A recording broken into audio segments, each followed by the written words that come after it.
In this class, let us discuss about quantum numbers associated with vector atom model.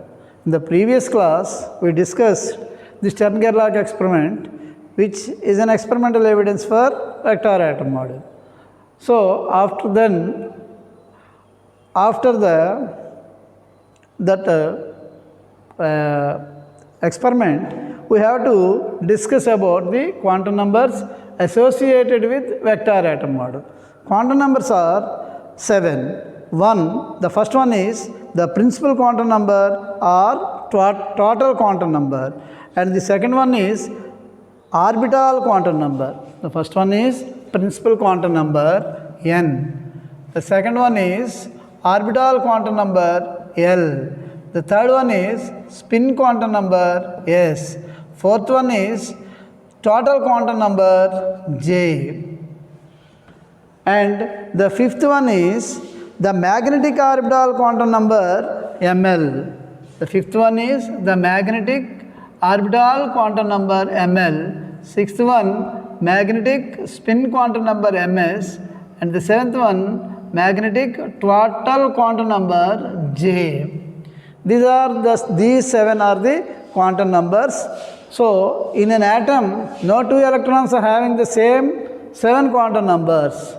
The same 7 quantum numbers. The principal quantum number belongs to the principal orbit. As we learned in Bohr atom model, every electron revolves around the nucleus in circular orbits. Those are all the principal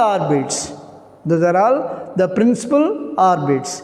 So, this principal quantum number is denoted with n, and the energy of the orbit is given by minus 13.6 by n square eV, electron volts. The energy of the orbit is given by minus 13.6 by n square eV. This is the importance of the principal quantum number. Also, the radius of the orbit is given by Rn is equal to Rn. The radius of the orbit is given by Rn is equal to 0.529 n square, 0.529 n square angstrom units. In this way, this principal quantum number is very helpful to discuss the energy level of the electron, and these are all the principal quantum numbers are denoted with the letters KLMN, capital letters KLMNO. The second quantum number is orbital quantum number and is denoted with L. The second quantum number is orbital quantum number and is denoted with L. It gives the shape of the orbital. So, the orbital angular momentum,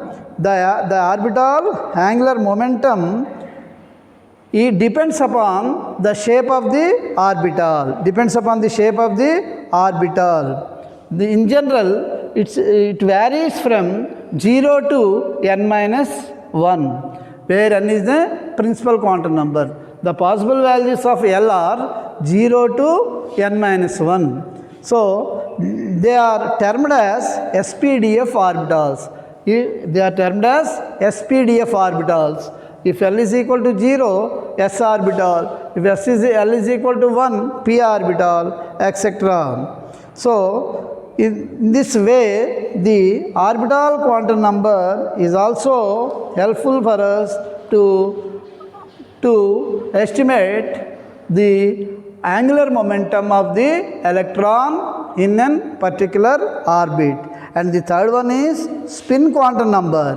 Since the possibilities of the spin is only 2, either in clockwise spin or in anti-clockwise spin. So, it is denoted with plus half or minus half. And the next one is the total angular quantum number J. This gives the sum of L and S. That means J is equal to Ls or L plus or minus half. the quantum condition associated with this is given by Pj is equal to Lh by 2 pi. That means the angular momentum associated with the total angular quantum number can be written as Pj is equal to Lh by 2 pi. And now we are going to discuss about the magnetic quantum numbers. When the atom is placed in a magnetic field, the orbits get a change in their orientation. So the quantum states are also affected. So when the external magnetic field is acting on in this particular direction, and L is the orbital quantum number, and it is inclined with the external field in a direction theta, then the possible values for L is equal to 3, the projection of this L on the external magnetic field will give the possible values of ML. So if L is equal to 3, the possible values are 0, 1, 2, 3. If L is equal to 1, the possible values are 0, plus 1, minus 1. If L is equal to 2, the possible values for the projection are 0, 1, plus 2, minus 1 and minus 2. In such a way, the SPDF orbitals are degenerated or reclassified into another energy levels when the atom is placed in a magnetic field. So, like this, we can understand the values of ML. So, next quantum number is MS, the spin quantum number. Since it has only plus half and minus half values, in magnetic spin quantum number also it is given by plus half and minus half only. The total angular momentum quantum number Mj is nothing but Ml plus Ms. In this way, all these quantum numbers are helpful for us to understand the energy state of the electron in an atom, which is described as in vector atom model. In the next class, let us discuss. We will discuss about the coupling schemes, that is LS coupling and JJ coupling.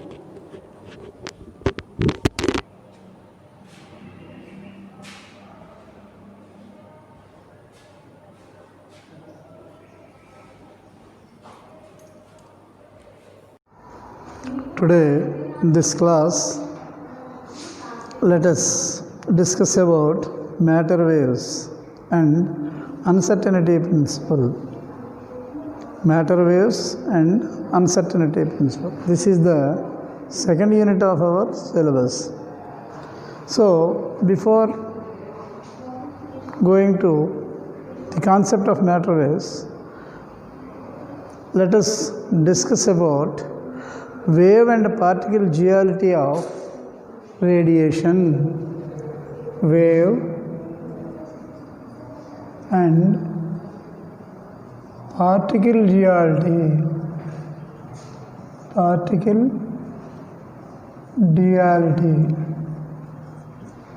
Wave and particle duality of radiation.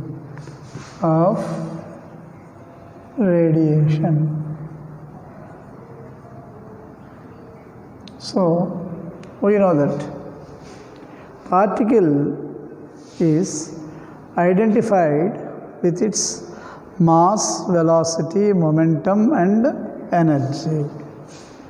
We can identify the particle with its mass, 2, velocity, 3, energy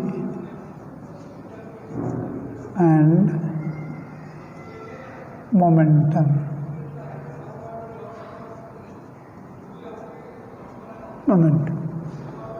Mass, velocity, momentum and energy.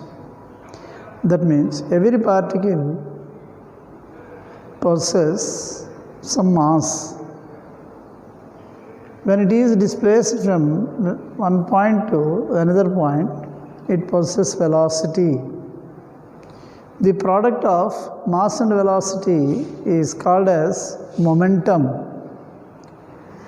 When the moving particle is stopped, it gives energy.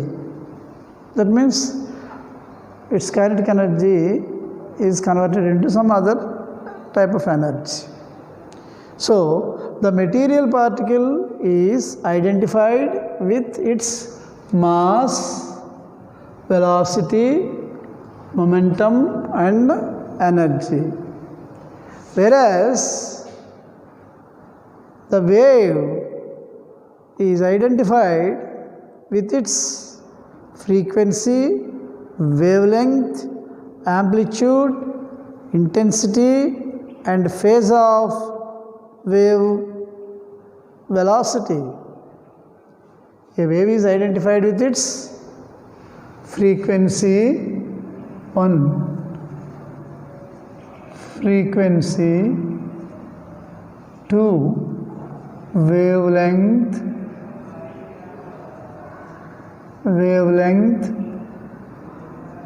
3, phase of velocity,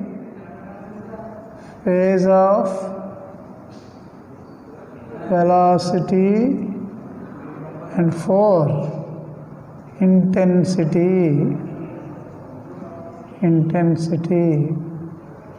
frequency, wavelength, phase of velocity, intensity and amplitude.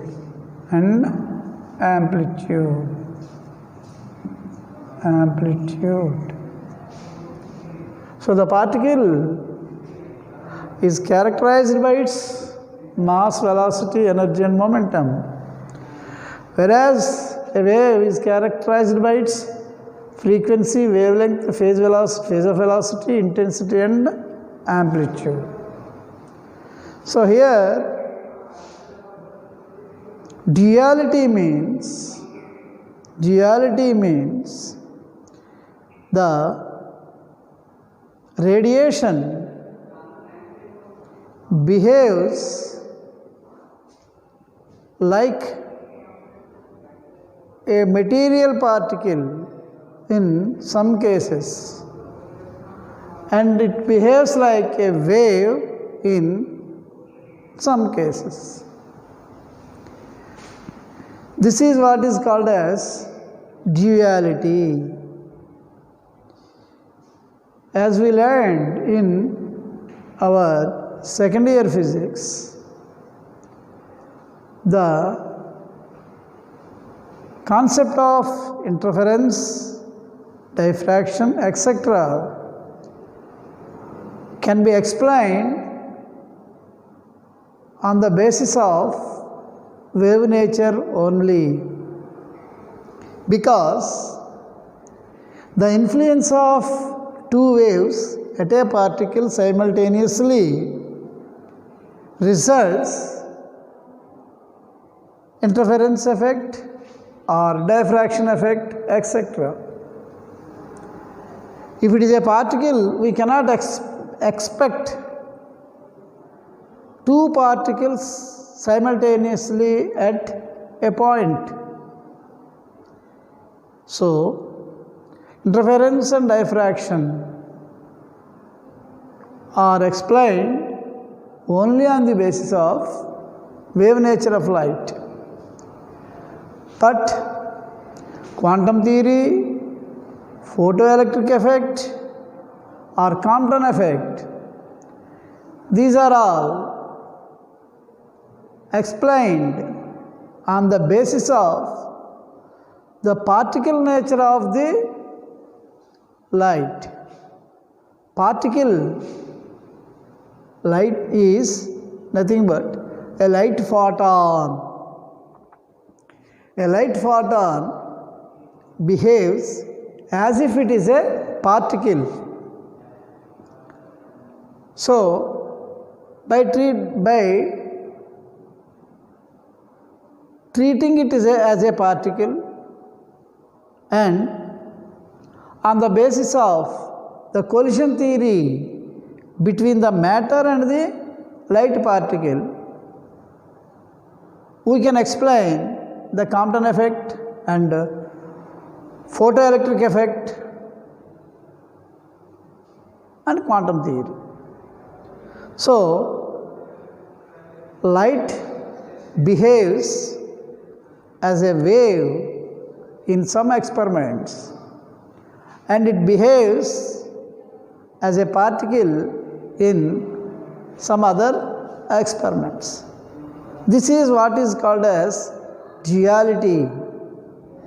If it is a wave, then its particle nature is absent. If it is a particle, then its wave nature is absent. We cannot expect both the natures simultaneously in any experiment. It behaves as a wave or as a particle.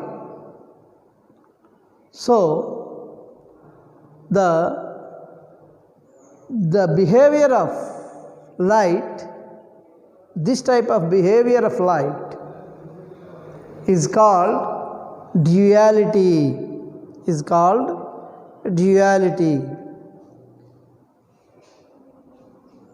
So, now we are going to discuss about matter waves.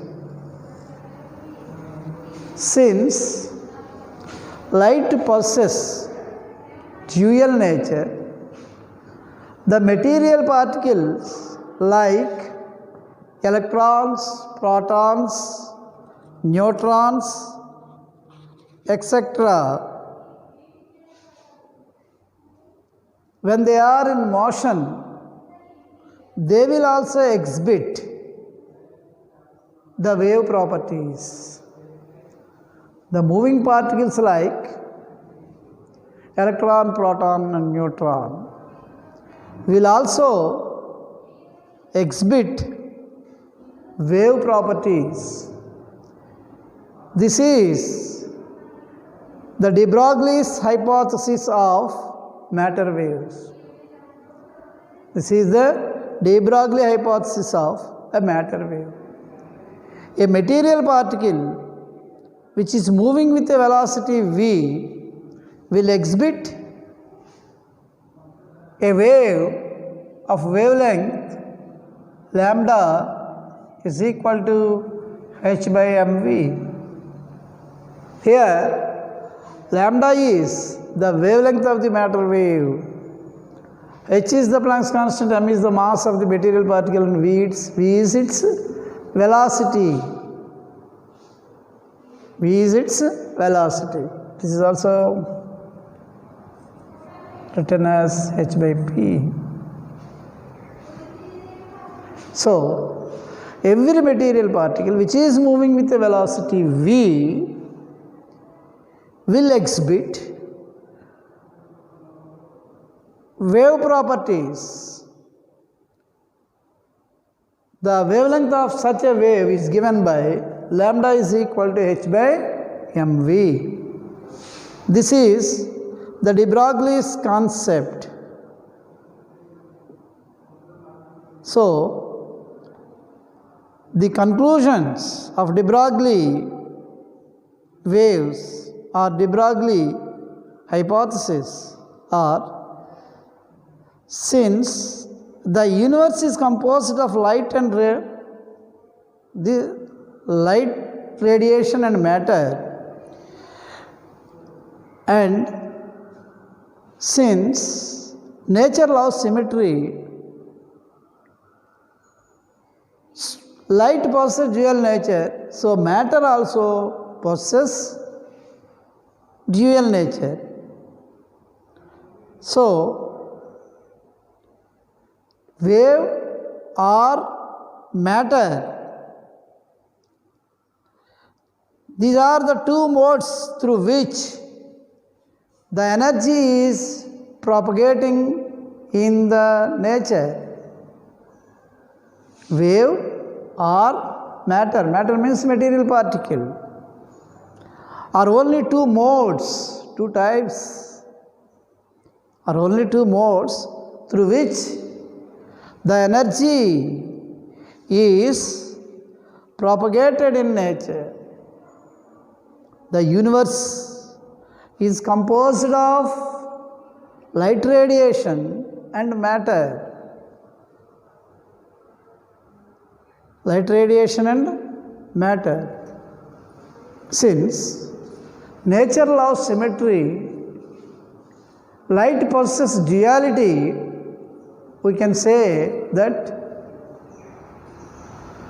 matter also possesses duality. That's why de Broglie proposed this concept of matter waves. Now, let us try to get an expression for the wavelength of de Broglie matter wave. Wavelength of de Broglie matter wave.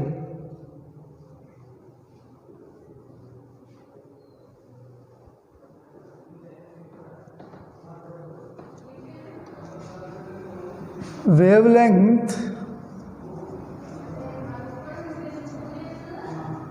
of de Broglie's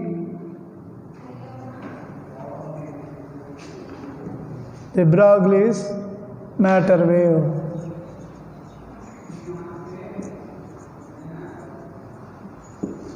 The wavelength of de Broglie's matter wave. According to the Planck's theory of radiation, we know that energy E is equal to h nu, that is equal to h c by lambda. C is the velocity of light and lambda is the wavelength.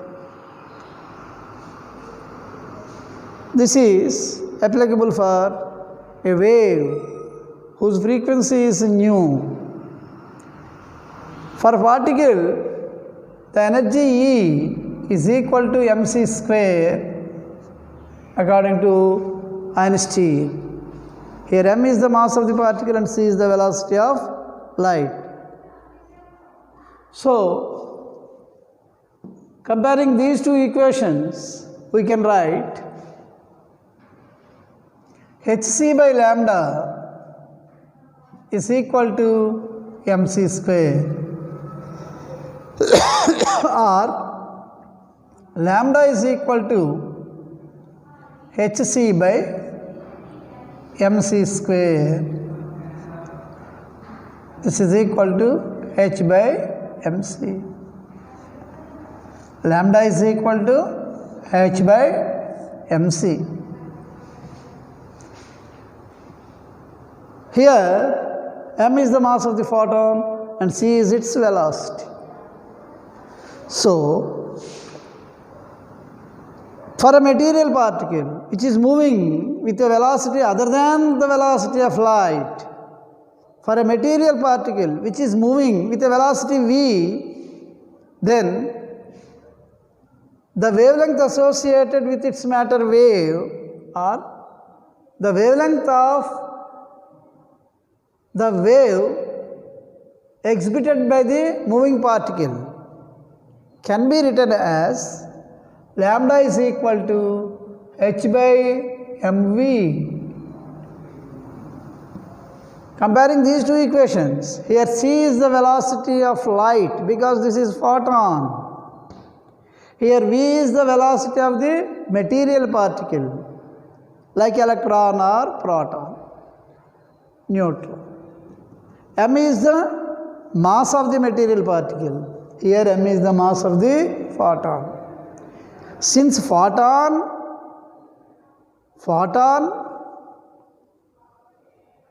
exhibits the wave nature with wavelength h by mc, the material particle will also exhibit a wave nature with wavelength lambda is equal to h by mv. Lambda is equal to h by mv or h by p. P is the momentum. So, in this way, we can easily understood, we can easily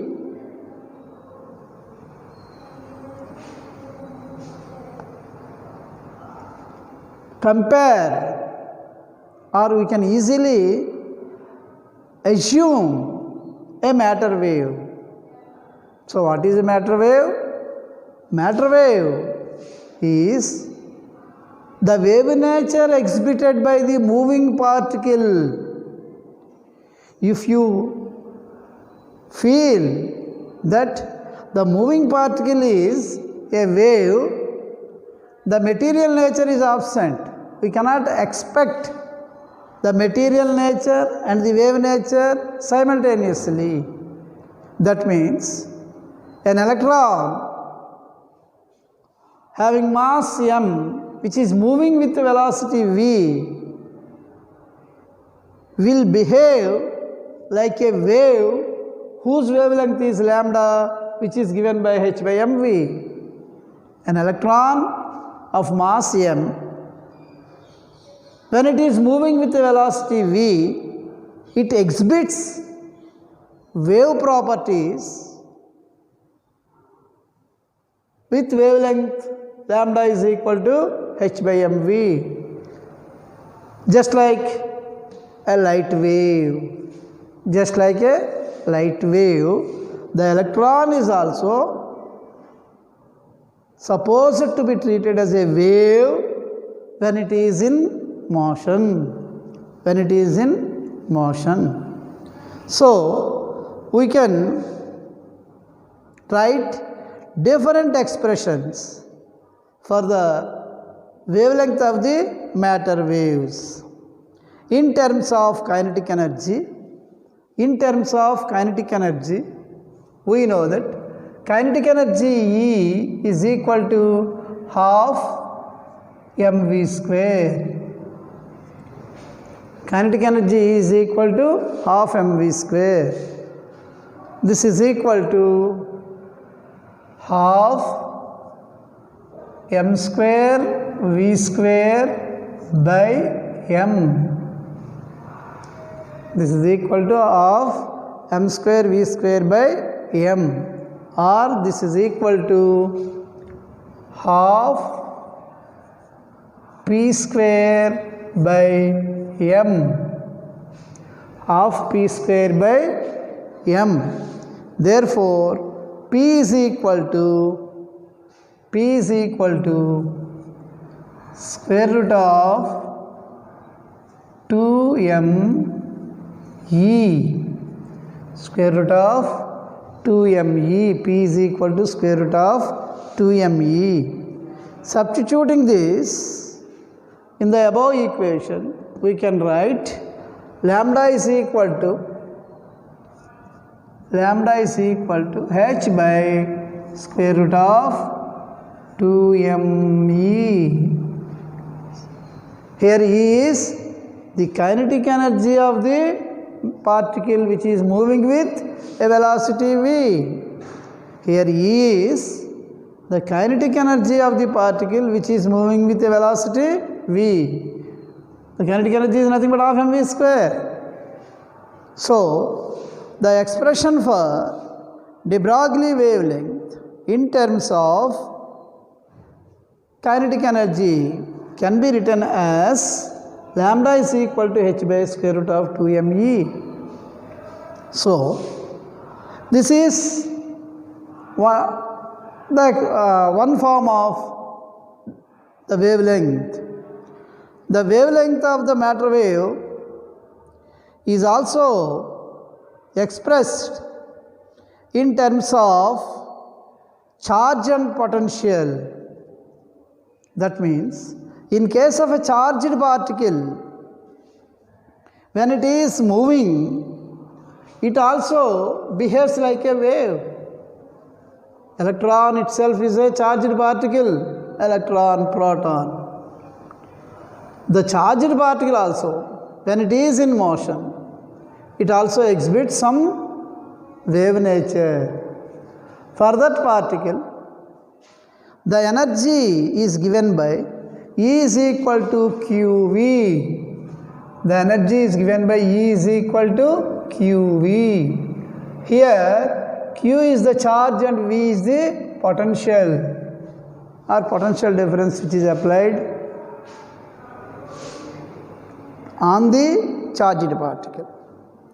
So, when the charged particle is subjected to a potential difference of V volts, when the charged particle is subjected to a potential difference of V volts, then the energy is, here the energy, nothing but the kinetic energy.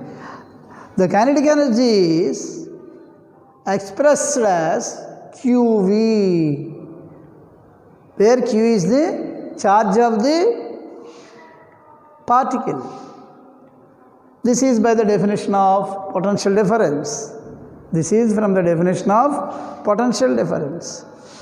Since E is equal to QV, we can write lambda is equal to H by square root of 2m QV. We can write lambda is equal to H by square root of 2m QV.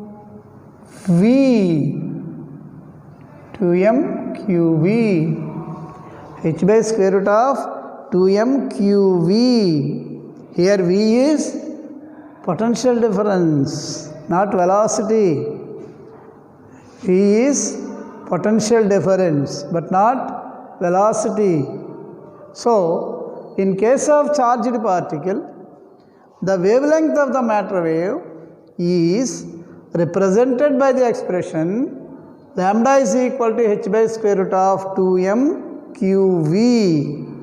QV. That means the expression for lambda in terms of energy, it is H by square root of 2m E. The E is replaced with QV. Also,